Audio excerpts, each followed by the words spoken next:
All right, guys, now I got a very special guest, Gabe Dean. And Gabe, if I can start out, I need to give you a congratulations. What an incredible comeback year this was for you. Oh, thanks. I appreciate that.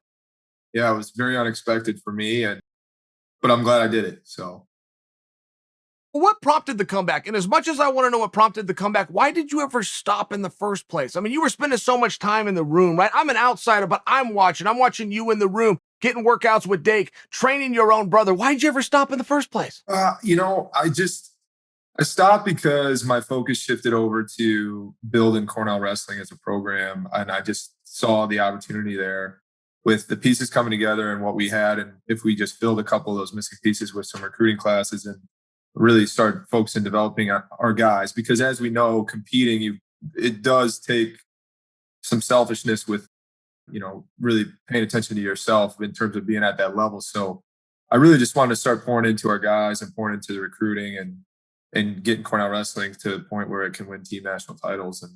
And my brother was coming up, so I just really wanted to make it about him too, and kind of just lined up that way. So I stopped, and then with this whole year and what it's turned into, that's kind of what opened up the door to jumping in again.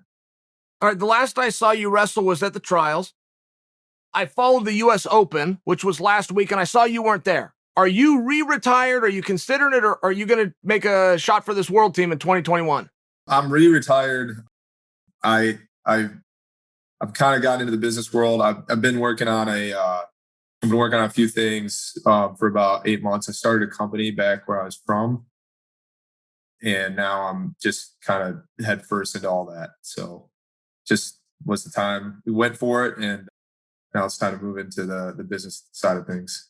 So, all right. So speaking of your brother, there was a rumor a couple of weeks ago he entered the portal, and you and him as a package deal are going out to Michigan. I didn't know if that was Michigan, Michigan State. How close am I on that rumor? Is there any truth to this? Not. I mean, we explored those. We explored those options, but when it came out, it was like we're for sure going to Michigan. That was never true. It never was the case. But we explored those things and checked those things out. But we were very, it was really about him. It really wasn't about me at all. But he was very open to his options when he opened it up. So is that where he's still at, or is Cornell on the table? Or are you guys for sure leaving Ithaca? No, we have left Ithaca. I've moved back to Michigan, where I'm from, and working on, growing this company that I started and some of the business side of things. And then he is officially, I think today actually, got the clear to start practicing where he's at now. So okay. And has he made a choice? Is that something you don't want to talk about? Is it a secret? If I'm prying, I don't mean to. I don't think it's a secret anymore. I think we can just go ahead and talk about it. He's at Penn State now. Oh, I didn't know that. Yeah, so good for him. He went to State College. Yeah, so he's at Penn State now, and he's going to be training and wrestling there. Then how will that work weight class wise? Is he moving to 97? I think so. I guess Aaron entertained the idea of maybe potentially going up, but it's kind of yeah. I think he's looking to fill that 97 point. All right. I had not considered that in fact, I thought they would both be at 84. I thought that would be your 1 and 2, your all-star match, probably your NCAA finals, but now they're teammates. That's news to me. I appreciate you sharing that. Yeah, no. First time, I guess it's public news. But yeah, there's no reason worth keeping it inside anymore. So I'll go ahead and be the guy to open it up. So I spoke to your teammate Kyle Dake a couple weeks ago, and he was in Colorado. He was doing some training. He said that even Jordan Burroughs was out there. When those two are together, do those two avoid each other in a room in a situation like that?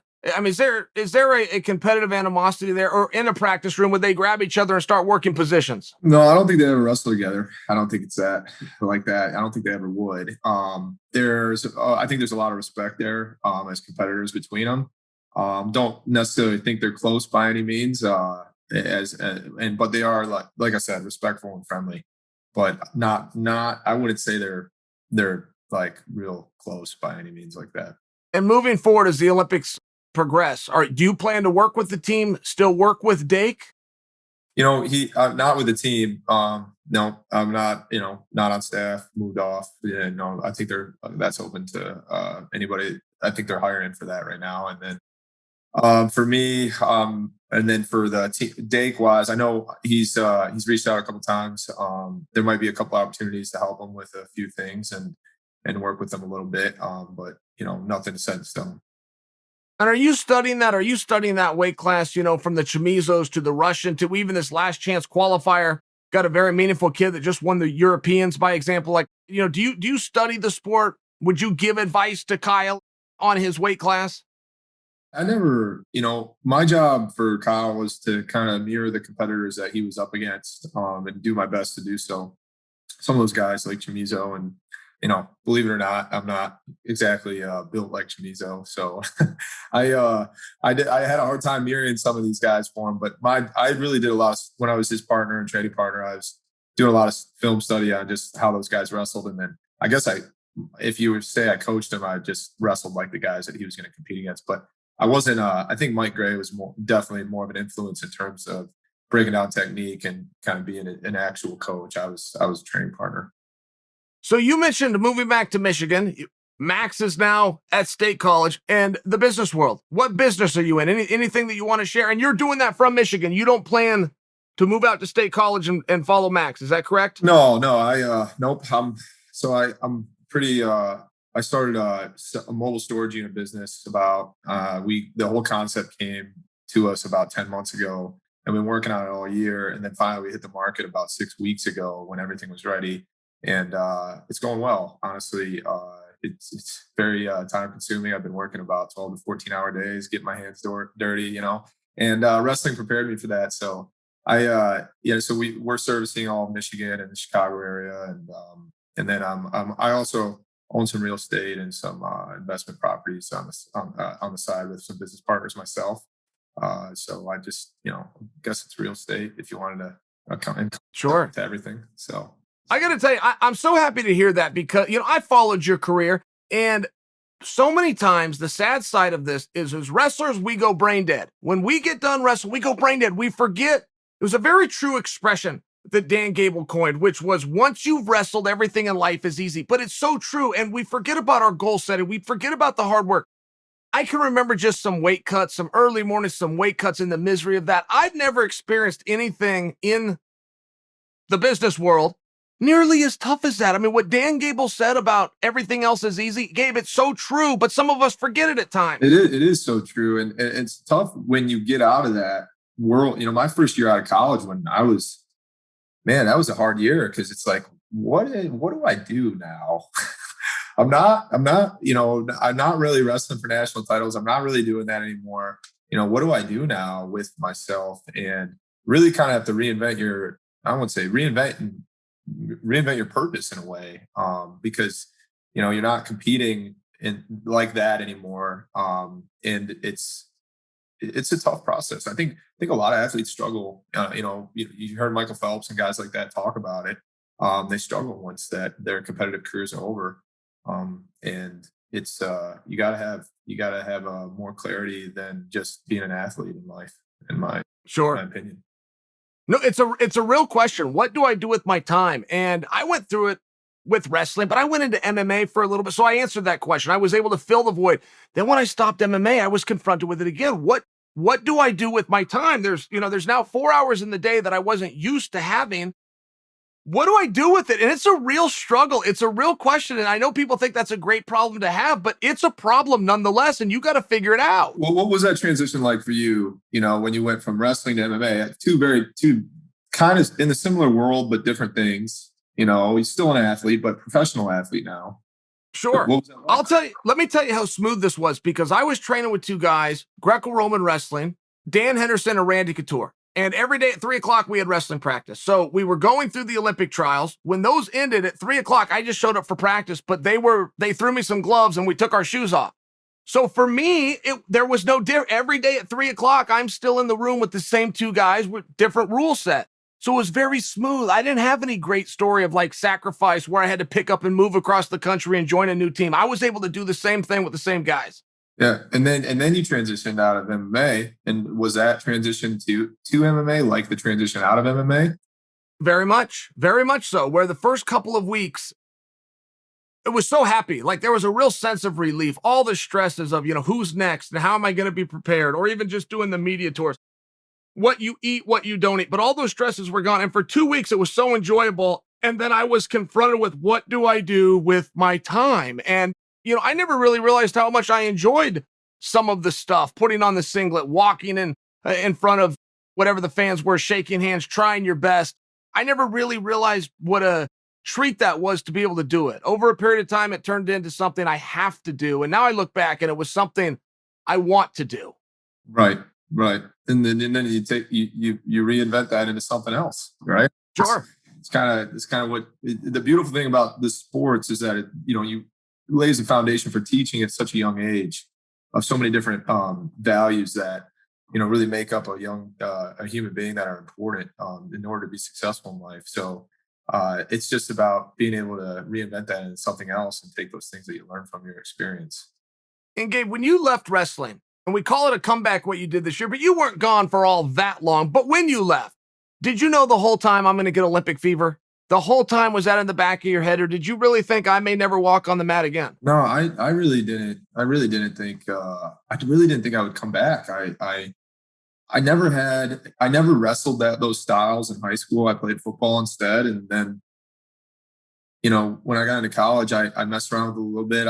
I did make a junior team and that was fun, but my passion was for college wrestling. I love being part of the team. I love being on the road trips with the guys. Loved, the national tournament is, I think, the epitome of our sport in terms of fans and, just atmosphere. And I just love that part. And I never really had a serious passion, but I tell you what, coming out this year, being Olympic year and everything that, transpired, I loved every second of it. So I don't know, if I was in a position to continue down that road, if I could continue that passion. But this year I loved every second of competing again. So it was a lot of fun. And give me the scoop on Yanni. Yanni will be in a singlet next year. 41, 49?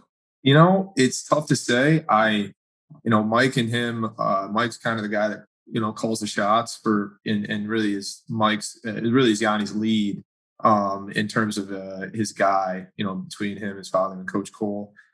So I think if I had to put my money on it, I think he'll be at 41. But I wouldn't be surprised to see him at 49 either. All right. But he will be wrestling. He's not one of these guys after Olympic year. Olympic year does some stuff to some guys. Sometimes, it really brings them down. We'll remember, say what Metcalf went through right in front of our eyes, or even more recently, I think that Zane in the wrestlebacks, I don't know that was the same Zane. I think there's a little bit of a letdown. I was just wondering, from Yanni's perspective, does he understand he's still a young man? He's still youthful. This is about experience. That's how I'm hoping he looked at this process. But did he? Yeah. He's got great perspective. He's a great kid. He's very, very intelligent, and he's gonna wrestle until he can't wrestle anymore. So he'll be back. He's got 2 years of eligibility still in college, and he's obviously one of the best guys in the world, and could easily be on many Olympic teams and world teams. So he'll be right there in the mix, and wrestle until he can't wrestle anymore. So will you explain this process to me? I don't know if there's a bigger wrestling fan than me. So when something in wrestling happens that I didn't know about, I say, how did I not know about that? But Gabe, I just found out 4 weeks ago, that we got a world championship this year, that they're going to go through the Olympics, but then we're going to have a world championship. So help me understand how this would work. The current Olympians won't be at the world team trials, I'm assuming. So what happens to, say, like a Schneider Cox, if they both want to go the same way and want to go to the worlds? Is there a wrestle off? It's a great question. It's even confusing to me. I think when Logan Stever won a world championship on the Olympic year was the first year that I was like, whoa, there's still world championships on in the Olympic year. I've been trying to figure it out myself. What I understand, and I'm not totally confident in this, is if you're on the Olympic team, if you decide to wrestle in the world championships, you're automatically on the world team. So I don't think there would be a wrestle off for Snyder and Cox because Snyder's on the Olympic team. But that's what I understood, I think, but I'm not totally confident in that. And I don't know, the rules in the international styles of wrestling they're all over the place. So I heard it the way that you just said it. But then I heard, this is all rumors, that if you're an Olympian and you medal, you can then step in and take the world member spot. But if you don't medal, then you have to square off. But then I'm wondering specifically, Schneider, Cox, 2 out of 3. Are we going to get that or not? I mean, we but maybe it, Cox doesn't go 97. Right. Maybe Cox doesn't go 97 for Worlds. Maybe Cox goes 92. There's no need for a wrestle off. Right. I'm just trying to figure these things out. What do we have to look forward to? I don't know yet. I know. I was really looking forward to that 2 out of 3 series at the Olympic trials. I was really looking forward to it. And Snyder's a guy, no question about it. And the rules are the rules, but I'd be lying if I didn't say I wish I could have seen it. So sure. No, I'm the same boat. And I would imagine somebody somewhere is going to figure out how to, whether it's Beat the Streets and Novogratz is going to do, somebody somewhere is going to get those guys on a mat, is my feeling. But I thought maybe for this world process, if, we had the Open, are we going to have a trials? And what does it mean for the Olympics? I mean, there's a few questions out there. Speaking of questions, I believe right now as you and I are speaking, I believe Jordan Oliver's up. I know that last chance qualifiers, he lost within the next 24 hours. He lost in the semis. He did. Yeah, he lost in the semis 3-2. Who got him? Gosh, who was it? It was it Poland? I think. Oh, I'm sorry to hear this. And there wasn't even an Olympic champion in that weight, but got removed because of COVID or something along these. Oh, that weight class was a mini Olympics, right? I mean, that was so nasty, but I didn't know that. We had qualified this Olympics, but yeah, I mean, the last time in 2016, we had Molinaro there. So yeah, that was and he got close to bronze. He took 5th. But I really thought, Jordan was rolling. I was following it today. It looked like he was going to get it done, and you had to make the finals in order to qualify. So he lost in the semis, and it's terrible. Jordan's such a nice guy, and he trained in Ithaca for a while and got to know him a little bit, and just really, really wanted that for him. And Gabe, we've got 2 Greco guys out there in Adam Kuhn, Jesse Porter. And I know for Greco, at least, it's a true second. Is that not the situation? Is Jordan done? Do we got anything to cling to hope here? That's actually a good point. I don't know. I know he lost in the semis, but I didn't know if there was a true second or not. So maybe there is hope. I just saw that he lost in the semis, and I was under the impression that there's not. But there should be, just like there was at the last chance qualifier for us, there should be a true second then, if that's, and if there definitely isn't freestyle. They wouldn't have one for the other.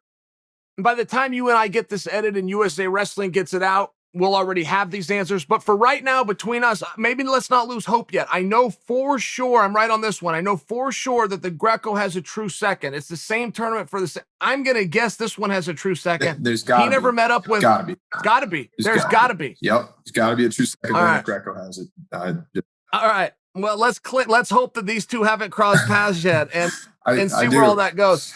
Gabe, is there anything you want to get off your chest? Any hopes, goals, dreams, anything you want to share, man? I've been wanting to talk to you, and I feel like I'm talking your ear off, but it's Olympic season, man. I mean, I get a certain fever. I'm sure you can relate to that. No, I do. I think the big question that everybody's trying to ask is, why, Max and I decided to leave Cornell. And what I really want to explain to that point is that it had nothing to do with Cornell wrestling at all. Cornell wrestling is something we'll always love and care about and cherish. It's definitely helped build me and who I am. It's helped Max, where it's a huge part of our family. The things that were transpiring from an institution, that the decision making that was going on as an institution is why we left. And that's as simple as that. So I wanted to just put that out there, is that, anyone with the rumors and the speculation of why we left, it has nothing to do with Cornell wrestling. It's a great program and great people involved. Have you said your piece on that, or do you want me to share what the rumor is I heard? Should we get the rumor out? I think we should talk about it. Okay. Also. I've been dancing around it, but I'll tell you what I heard. What I heard is that the president of Cornell announced that anybody on campus must be vaccinated to return next year, and you guys said we're not doing it. Well, that's not the only reason, right? But that's a good, and the principle behind that is why we left. We're trying to understand, I've been watching this all year. Is when you enroll as a student at Cornell, they make you sign a behavioral compact, which pretty much, to put it bluntly, you sign a lot of your rights away. And if you test positive, some examples of some of the things I saw, if you test positive or if you come into contact with someone that tests positive, I kid you not, they will show up at your door in white vans and tell you have 30 minutes to pack, and you have to get in the van, and they drive you to the hotel in the center of campus, and you have 30 minutes. You have to stay there for 10 to 14 days. Whether that's on their property or it's on your property, you have to do it. Part of my job description became that I had to go around campus and force kids to wear masks, and also outside force kids to wear masks. And also, if I saw any kind of group gatherings or anything like that, to pretty much shut them down. And that's not just me. That was the whole athletic department. That became part of our job description.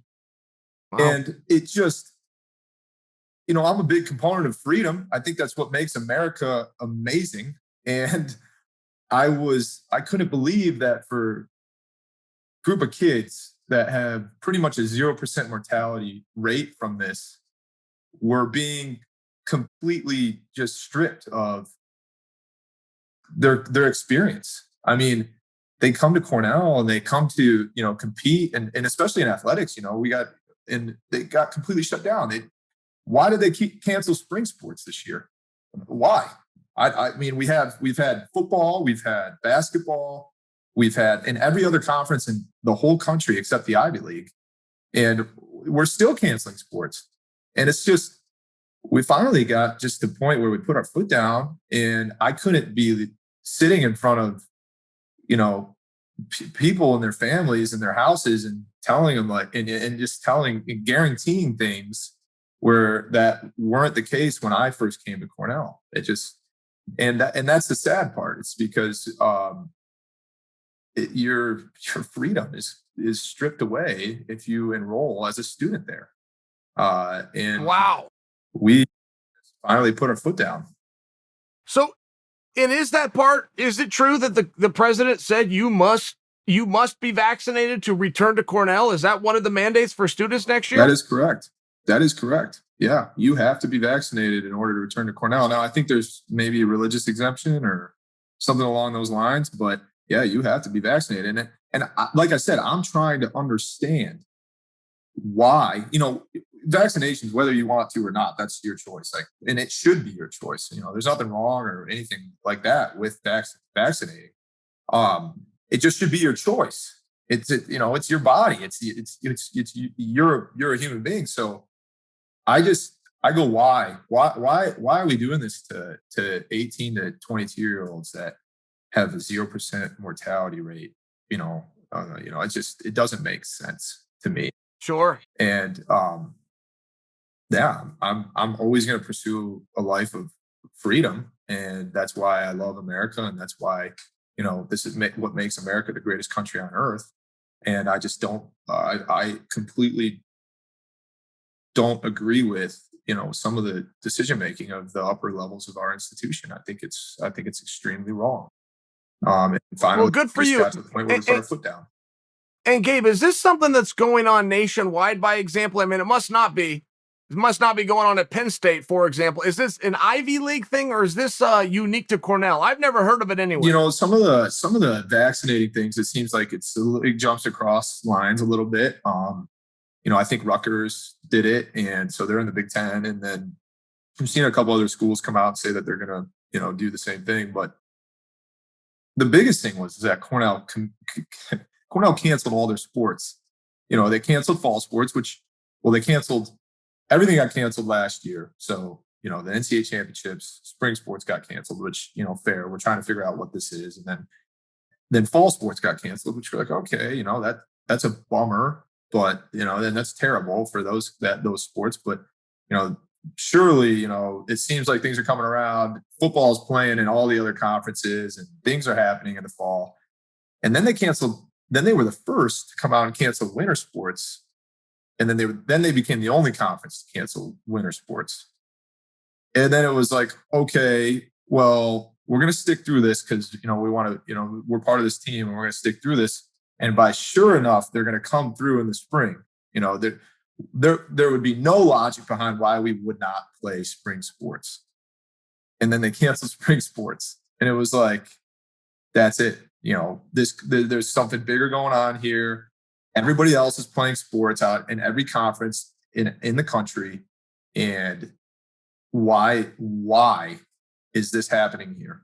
And at some point, like I said, we had to put our foot down and move on and as hard as that was, because we love and care about everybody at the Cornell wrestling program. And there's very good people that are involved with that program. But at some point you gotta stand up for what you believe in. And, as an institution and the decision-making that was going on, it just couldn't follow that leadership anymore. And Gabe, can you get an audience, like as a national champion, as a respected member that's now an alumni of Cornell, could you get with the president of the school? Could you sit and get answers to any questions you have? No. Or are you just a reactor? No. She was never on one Zoom call, not one call to explain her decisions or tell us why she was doing it. And actually, I'd heard that our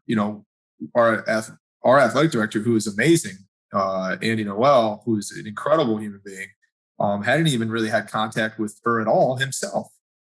So nobody has heard from her at all.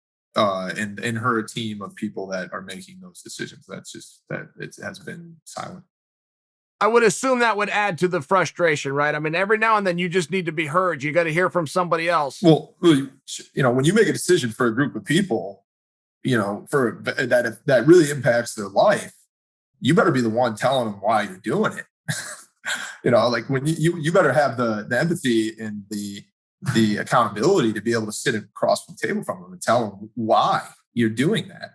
And that was never the case. We never heard an explanation other than it apparently it's not safe for us, but everybody else is competing. Everybody else is doing sports, but it's not safe for us.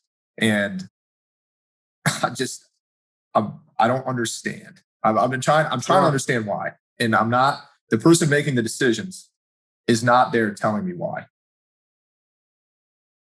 Well, I hear everything you're saying, man. I appreciate that you tackling that. I mean, that was a sensitive one. I have in many conversations behind your back been asked these questions or asked them myself. So, good of you to come out and just, finally address all this stuff. And good pickup for Penn State, not to mention. I thought we were going to see a big Dean Brooks showdown next year. Now we're going to see them helping one another. I think that's pretty cool too. Yeah. I know it needs to be said, nobody's talking about that kind of stuff. Nobody's talking about the football player at Cornell that went home just to visit his family and didn't ask for permission and came back and then they threatened to expel him. That like nobody's talking about that. And it's time to just talk about it. It's wrong. What was going on there. And it needs to be called out. So I'm here and I wanted to say that, and I wanted to make it clear that Cornell wrestling is amazing and we love it, and it had nothing to do with that. And the people involved in that, it had to do with the decision-making at the top. I think you have made that clear, and I think people are going to respect that. And I got to tell you, I appreciate you. If you get to the bottom of JO and this true second business, please text me. I will do the same. Send you a message right and away. I'll text you. I'm going to find out right now. By the time this all comes out, we'll already know. But between you and I don't know yet. Fill me in. Hey, man, I want to thank you very much for your time. Gabe Dean. Thank you. Thank you for having me on.